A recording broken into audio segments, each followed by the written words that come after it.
Não comecei esta investigação acreditando que o mármore pudesse ser moldado como argila. Isso seria absurdo. Toda a gente sabe que o mármore é talhado, esculpido, submetido pela paciência de mãos habilidosas ao longo de meses ou anos. O próprio Michelangelo teria levado 4 anos para concluir o David. A narrativa está estabelecida, documentada, ensinada em todos os cursos de história da arte pelo mundo afora. Mas então olhei mais de perto para as veias. Não as veias do mármore, as veias humanas. As veias salientes, anatomicamente perfeitas, esculpidas em pedra. Os drapeados translúcidos que revelam o corpo por baixo. Os dedos afundando na carne como se o mármore fosse tecido vivo. Os véus de renda talhados de um único bloco, mas que parecem leves como uma brisa. Etéreos, impossíveis. Pergunte a si mesmo: como se talha espaço negativo por baixo de uma superfície? Como se cria a ilusão de profundidade num material que não cede, não tem flexibilidade, não permite margem de erro? Como se faz pedra sólida parecer transparente? Um erro com o cinzel, um cálculo errado, e a escultura inteira vai por água abaixo. A veia vira um sulco. A ilusão desmorona. E, no entanto, não vemos hesitação, nem correção, nem qualquer rastro de tentativa e erro. Só perfeição.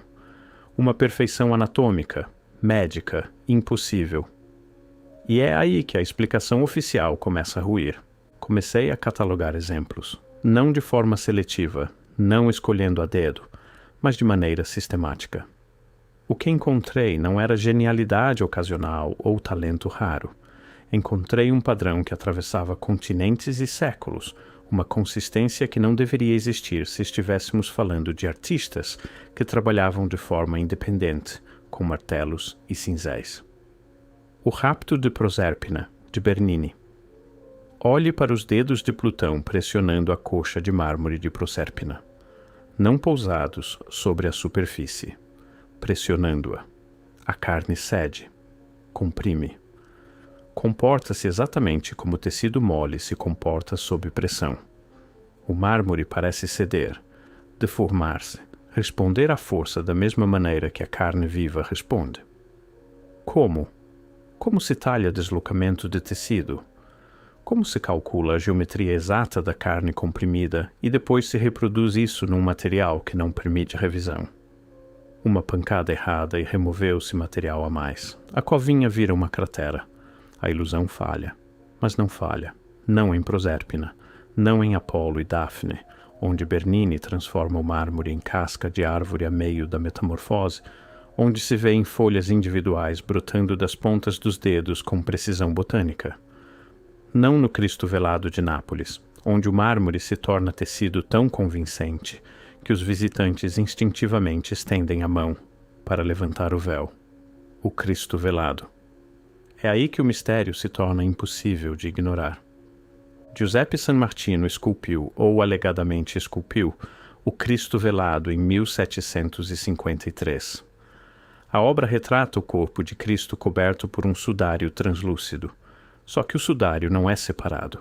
Faz parte do mesmo bloco de mármore que o corpo por baixo. Uma peça contínua, única. E, no entanto, vê-se o rosto de Cristo através do véu. Não sugerido, não apenas insinuado, visível. O nariz, os olhos fechados, os lábios entreabertos. O tecido adere aos contornos do corpo com precisão gravitacional, drapeando sobre o peito, acumulando-se na reentrância da garganta, esticando-se sobre os joelhos. As dobras obedecem às leis da física. A transparência varia conforme a espessura. Onde o tecido se amontoa, torna-se opaco. Onde se estica fino, o corpo aparece por baixo. Isso levanta uma pergunta simples, mas decisiva. Como se talha através de algo que não existe? O véu não é real. É mármore sólido a fingir ser tecido etéreo. Para criar a ilusão de ver através dele, é preciso calcular não apenas a superfície do véu, mas a superfície do corpo por baixo, e depois remover mármore em quantidades tão precisas que o olho perceba profundidade, transparência, camadas. Notou alguma estátua peculiar na sua cidade ou durante as suas próprias pesquisas? Adoraria saber nos comentários. Só a matemática disso parece impossível para o século XVIII. Mas mais perturbador ainda é a execução física. Porque para talhar a depressão onde o véu desce para a boca aberta de Cristo, é preciso alcançar através do véu que ainda não foi esculpido. É preciso trabalhar para trás e para a frente simultaneamente. É preciso remover material que está ao mesmo tempo à frente e atrás de outro material, numa sequência que desafia qualquer processo linear, a menos que não se esteja a talhar coisa alguma. Mas houve quem procurasse. Investigadores que não conseguiram aceitar os véus impossíveis e a carne comprimida como mero gênio artístico. O coronel Percy Fawcett documentou histórias de um líquido capaz de amolecer pedra até a consistência de argila. O explorador Hiram Bingham, que redescobriu Machu Picchu, ouviu os mesmos relatos de fontes indígenas. Em 1983, um padre católico afirmou ter amolecido pedras com sucesso usando extratos de plantas, mas não conseguiu resolver o problema do reendurecimento. O nome da planta surge repetidamente. Jocha pitu, classificada cientificamente como Ephedra andina. Os investigadores John Peter de Jong, Christopher Jordan e Jesus Gamarra examinaram as muralhas de granito de Cusco e encontraram evidências de vitrificação, superfícies aquecidas a temperaturas extremas e transformadas em vidro.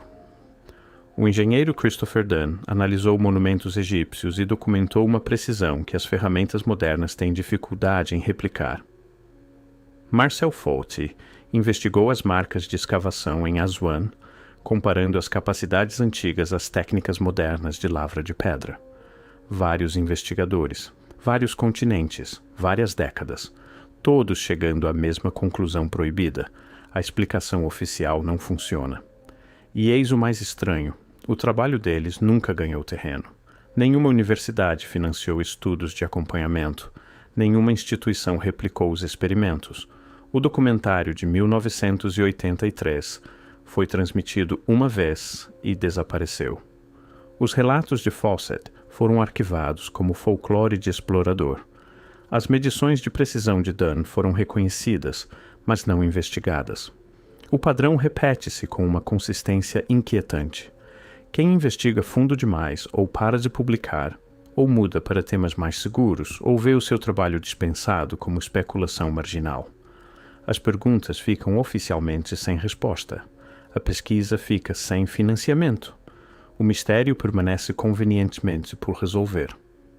Passei a examinar as ferramentas supostamente usadas para essas esculturas: cinzéis, martelos, raspadores, brocas para furos-guia, abrasivos para polimento, o mesmo kit básico disponível a escultores há milhares de anos. E eis o mais estranho: a tecnologia mal mudou entre a Roma antiga e o Renascimento. As ferramentas que Michelangelo usava eram funcionalmente idênticas às usadas por escultores romanos 1500 anos antes. Mesmos materiais, mesmos métodos, mesmas limitações. No entanto, a complexidade das esculturas aumentou de forma exponencial. Os bustos romanos eram impressionantes para sua época, precisos, detalhados, reconhecivelmente humanos. Mas compare-os ao Apolo e Daphne de Bernini. Compare rostos estáticos a dedos que se transformam em ramos de loureiro, mantendo estrutura anatômica perfeita em cada estágio da metamorfose. Compare drapeados simplificados a tecido tão convincente que se pode identificar o padrão do tecido. A diferença não é incremental, não resulta de melhorias graduais ou de uma evolução artística. É categórica, é a diferença entre o competente e o impossível. Quando se examina a progressão, quando se acompanha a linha do tempo, nota-se algo perturbador. As maiores realizações escultóricas concentram-se em períodos e locais específicos. Itália renascentista, Roma barroca, e antes disso, exemplos espalhados pelo mundo clássico. O grupo Laocoonte, a Vitória de Samotrácia, obras que parecem existir fora do seu contexto tecnológico. É como se o conhecimento tivesse chegado e partido, como se tivesse sido herdado e não inventado. O padrão não se limita à Itália. É isso que torna tudo impossível de dispensar como gênio regional ou escola artística. Encontrei detalhes igualmente impossíveis em As Grades de Mármore do Taj Mahal, trabalho de Ali tão intrincado que o mármore sólido se torna renda geométrica, com algumas perfurações de menos de 1 milímetro de espessura. Um erro de cálculo e o painel inteiro se parte. O templo de Luxor, no Egito, onde hieróglifos talhados no granito, não em calcário mole, mas em granito, mantém arestas nítidas e profundidade perfeita ao longo de superfícies que se estendem por centenas de metros.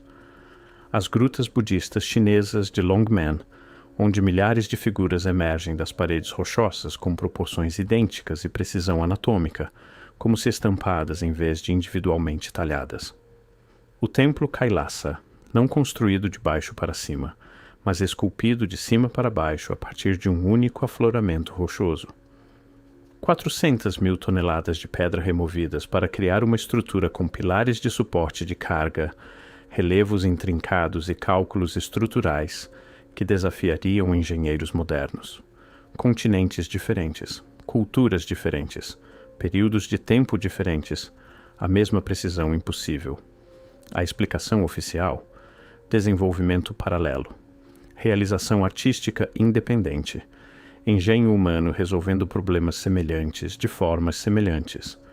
Mas essa explicação desmorona quando se examinam os detalhes, porque não estamos a falar de soluções semelhantes, estamos a falar de técnicas idênticas produzindo resultados idênticos com ferramentas supostamente idênticas, em civilizações que não tinham qualquer contato entre si.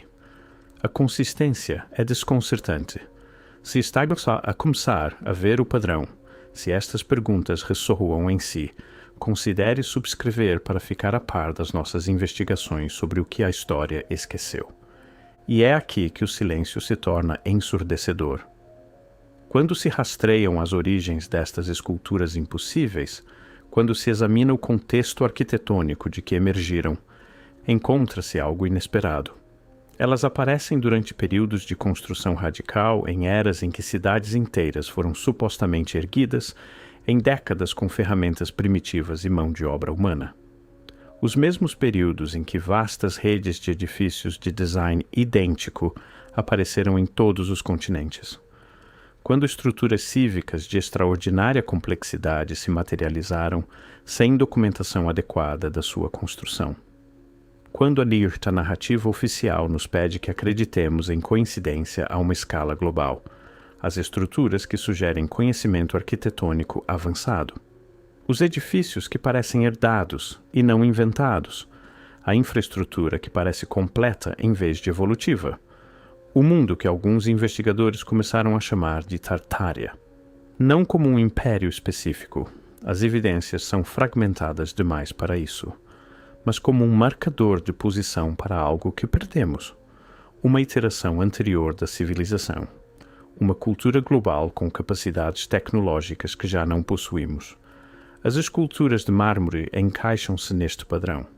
Representam um zênite de técnica que apareceu de repente, floresceu brevemente e depois declinou.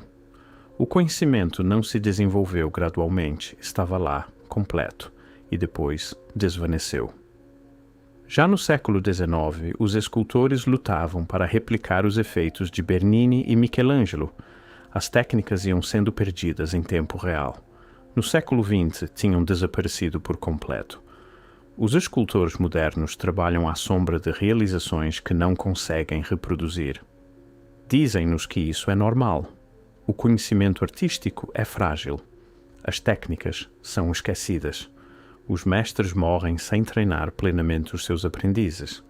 Mas tantas técnicas, tão completamente, sem registros escritos, sem métodos preservados, sem etapas intermédias que mostrem o declínio. O padrão sugere algo mais deliberado, uma descontinuidade, um apagamento. Procurei documentação, relatos detalhados de como essas esculturas foram criadas, diários de artistas descrevendo seus métodos, registros de ateliê mostrando o tempo despendido, uso de ferramentas, custos de material. O que encontrei foi silêncio. Michelangelo deixou sonetos, cartas, disputas contratuais, mas praticamente nada sobre a sua técnica de escultura. Temos mais documentação sobre pintores renascentistas a misturar pigmentos do que sobre escultores a trabalhar o mármore. O ateliê de Bernini produziu obra-prima após obra-prima, mas não temos nenhum relato detalhado do seu processo. Nenhum aprendiz escreveu um manual completo. Nenhum mecenas encomendou uma documentação das técnicas. É como se os métodos não tivessem sido intencionalmente registrados, ou como se os registros tivessem sido removidos. Quando se examinam os arquivos institucionais, os registros histórico-artísticos, a documentação museológica, encontra-se sempre o mesmo padrão: descrição, mas nenhuma explicação; admiração, mas nenhuma instrução; espanto, mas nenhuma compreensão. O meio acadêmico reconhece o mistério: mármore que parece mole, véus que parecem reais, precisão anatômica que desafia a lógica, mas depois passa à frente, como se a impossibilidade fosse menos importante do que manter a narrativa. Uma vez que se vê isso, já não se consegue deixar de ver o fosso entre o que estas esculturas demonstram e o que a nossa linha do tempo histórica permite. A consistência da técnica através de distâncias impossíveis. O aparecimento súbito e o desaparecimento igualmente súbito de capacidades que ultrapassam o que conseguimos hoje com ferramentas motorizadas e modelação computacional. Mas eis o que torna tudo isto mais do que especulação. As esculturas ainda existem. Não são teóricas, não são lendas. São objetos físicos que se podem examinar, medir, analisar. E quando cientistas de materiais modernos as estudam, não historiadores da arte, mas engenheiros e químicos, encontram anomalias. Certas secções de mármore mostram estruturas cristalinas diferentes das do resto da pedra, como se tivessem sido formadas em condições diferentes, ou reformadas. Análises microscópicas revelam compostos orgânicos integrados na matriz do mármore a nível molecular, não à superfície, dentro da própria pedra. Marcas de ferramentas que não correspondem a nenhum padrão de cinzel conhecido. Superfícies polidas com tolerâncias que requerem pressão e calor sustentados que as ferramentas manuais não conseguem gerar. Nada disso prova definitivamente a moldagem. Mas levanta questões que a explicação oficial não consegue responder. Por que razão conteria o mármore compostos orgânicos, a não ser que algo orgânico tivesse sido misturado com ele durante a sua formação? Por que razão variariam as estruturas cristalinas dentro de uma única escultura, a não ser que diferentes secções tivessem passado por processos diferentes? Por que razão seriam as marcas de ferramentas inconsistentes com as ferramentas documentadas, a não ser que ferramentas diferentes ou métodos diferentes tivessem sido usados?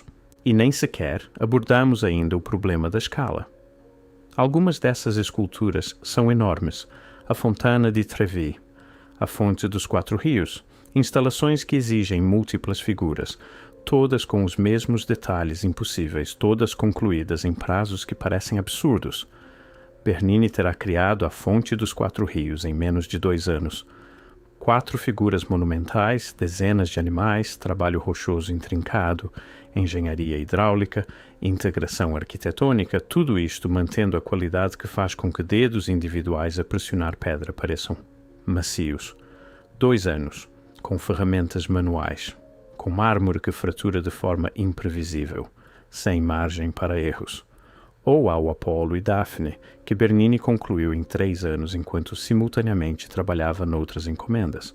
Uma escultura mostrando 2 figuras em movimento, com os dedos de Daphne transformando-se em folhas, casca de árvore espalhando-se pela sua pele, o seu cabelo metamorfoseando-se em ramos, e a mão de Apolo tocando pele que está em processo de se tornar madeira. As zonas de transição por si só já deveriam ser impossíveis. As áreas onde a carne humana se torna casca de árvore, onde as propriedades do material estariam em mudança, onde um cinzel encontraria resistência variável. A menos que o material fosse uniforme quando trabalhado. A menos que tudo estivesse igualmente mole, igualmente moldável, igualmente responsivo.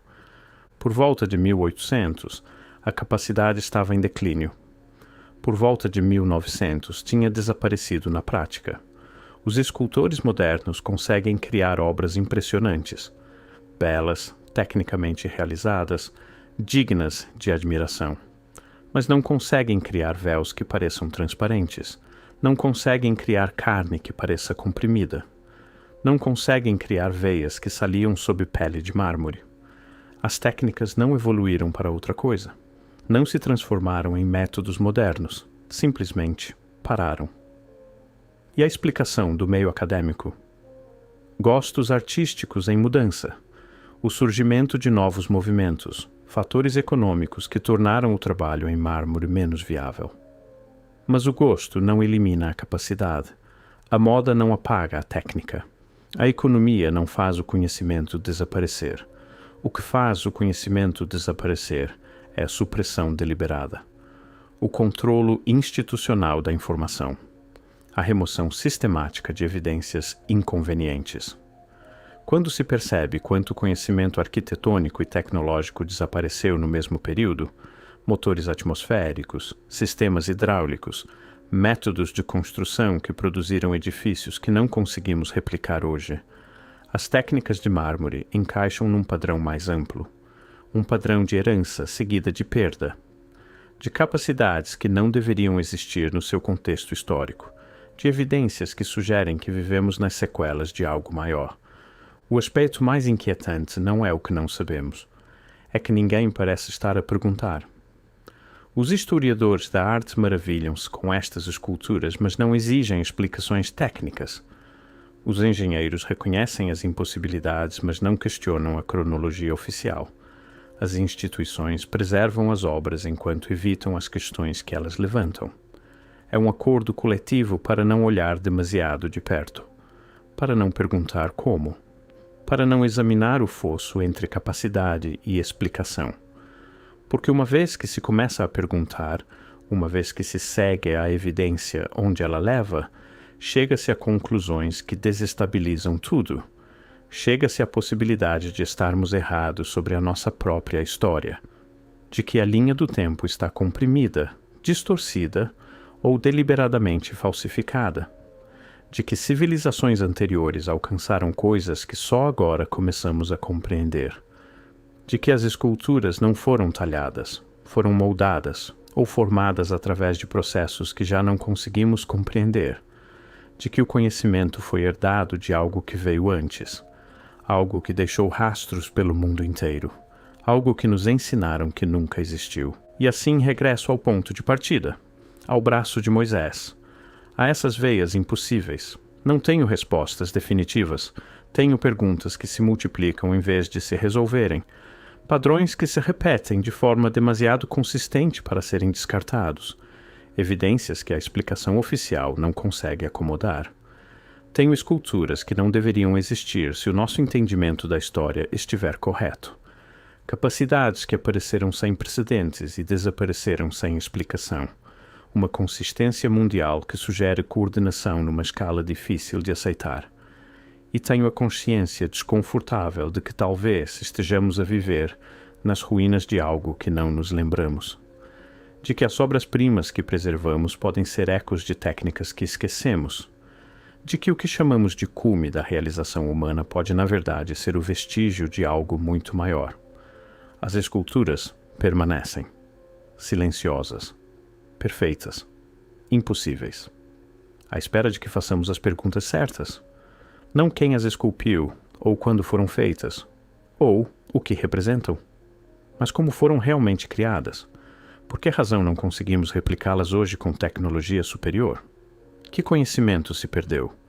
E por que razão se perdeu tão completamente, tão a fundo, que deixamos de acreditar que alguma vez existiu? Pergunte a si mesmo, se a explicação oficial for verdadeira, por que razão não conseguem os escultores modernos, com ferramentas de ponta de diamante, modelação computacional e recursos ilimitados, criar um véu tão convincente como o de San Martino? Por que razão não conseguem fazer o mármore parecer tão mole como Bernini fazia? Por que razão regredimos? E quando se perceber que não conseguimos responder a essa pergunta sem admitir que perdemos algo fundamental, quando se entender que estas esculturas representam capacidades que já não possuímos, começa-se a ver o verdadeiro mistério. Não como foram feitas. Mas o que mais esquecemos?